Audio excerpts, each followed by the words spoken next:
The developers of COD WARZONE Mobile are at it again with big promises that many players find hard to believe. They recently announced a new feature that's supposed to double the frame rate on devices with Snapdragon processors. Sounds great, right? But looking at their track record, most players don't have high hopes. Whether this improvement will actually deliver remains to be seen.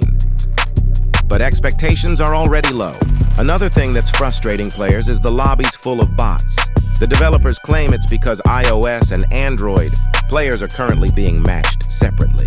But honestly, that doesn't make any sense. Even before this so-called split, the lobbies were already packed with bots. It feels more like an excuse to avoid addressing the real issues. The biggest problem, though, seems to be something the developers don't even acknowledge. There simply aren't enough players. Why? Because Warzone Mobile only runs smoothly on expensive, high-end devices. A lot of people can't even play the game because their phones aren't supported. On top of that, the list of compatible devices has been cut down even further. Instead of making the game accessible to more players, they've made it harder for people to join. No wonder there are barely any real players in the matches.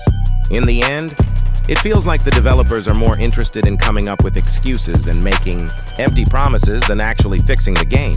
The community is fed up and just wants a playable game that more people can enjoy. Will they ever deliver on that?